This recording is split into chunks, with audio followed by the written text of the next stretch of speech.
voto efectivo, democracia efectiva. Y esto es muy importante, lo de la democracia efectiva, no fachada, no simulación, nunca más el engaño de que domina en el país una oligarquía con fachada de democracia.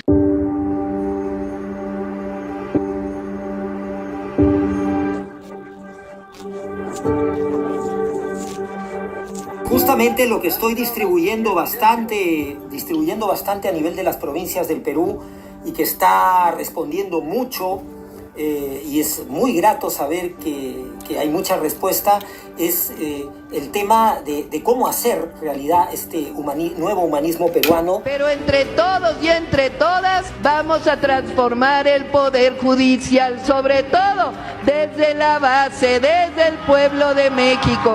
Es el bienestar compartido. ¿Y por qué digo bienestar compartido?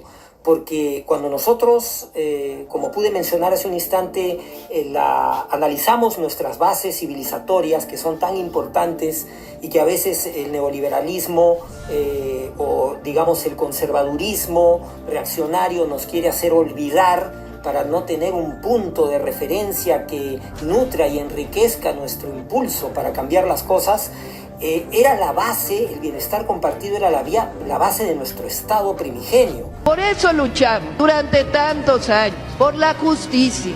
Y no hay antidemocracia, no hay autoritarismo, imagínense. ¿Qué es la democracia? El poder del pueblo, por el pueblo y para el pueblo. Somos un gobierno del pueblo y para el pueblo. Ya se elige al presidente y a la presidenta por el voto popular. Ya se elige a los diputados y diputadas por el voto popular. Y ahora el poder judicial se va a elegir por el voto popular.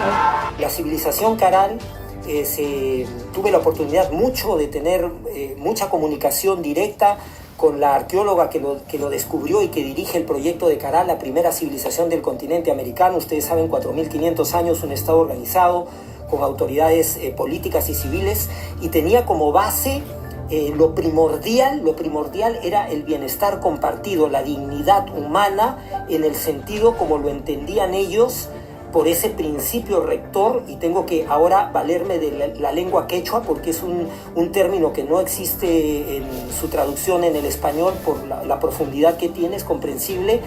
La lengua quechua es muy antigua, miles de años antes que la lengua romance, el español que usamos hoy, y era el summa causa, que era el buen vivir, pero en un sentido muy amplio, no como lo diríamos en español, buen vivir o bienestar de vivir, sino abarcaba todo, un buen vivir con el vecino, un buen vivir con las otras especies, un buen vivir con la naturaleza sin afectarla, porque eso me afecta a mí también.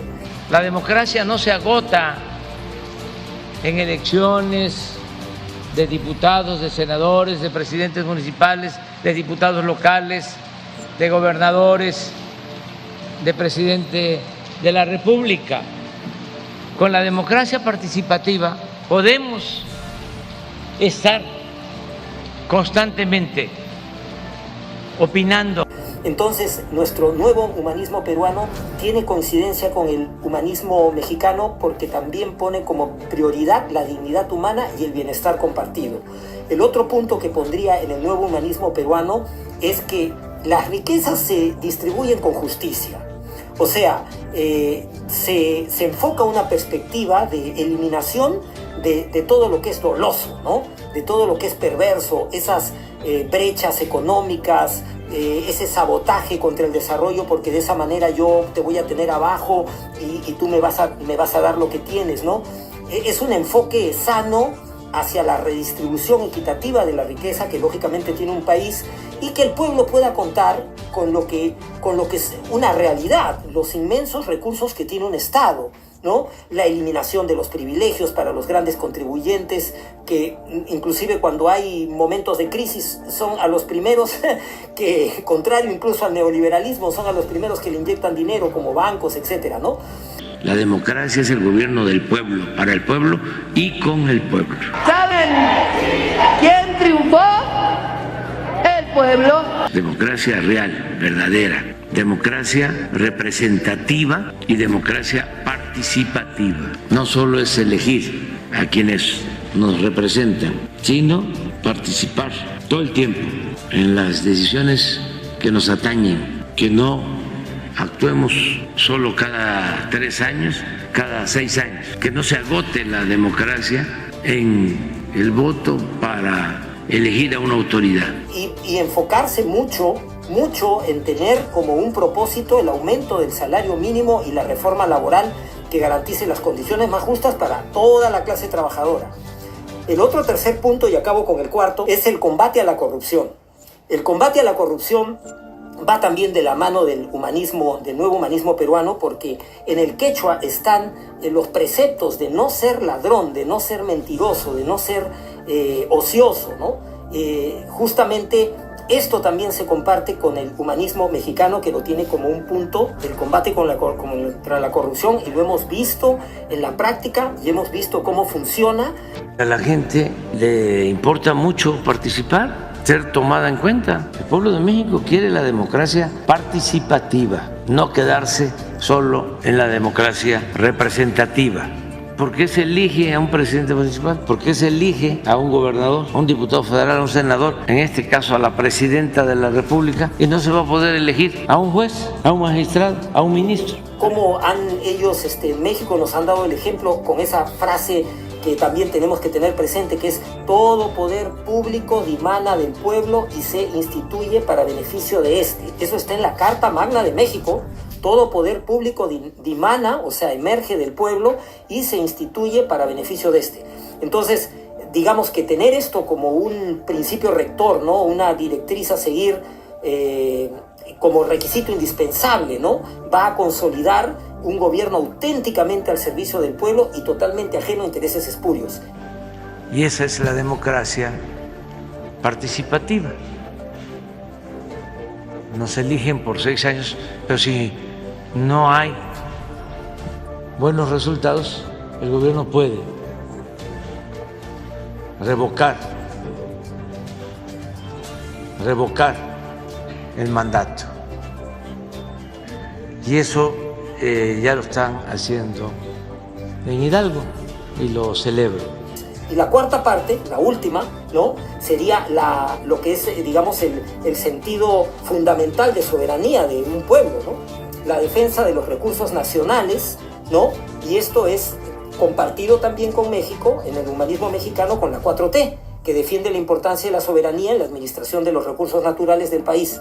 Entonces, nosotros, teniendo estos puntos clave, ¿no? Realmente no estamos tan lejos, estamos para lograrlo, solo tenemos que unirnos en hacer realidad esto que es tan tangible, es tan claro, ¿no?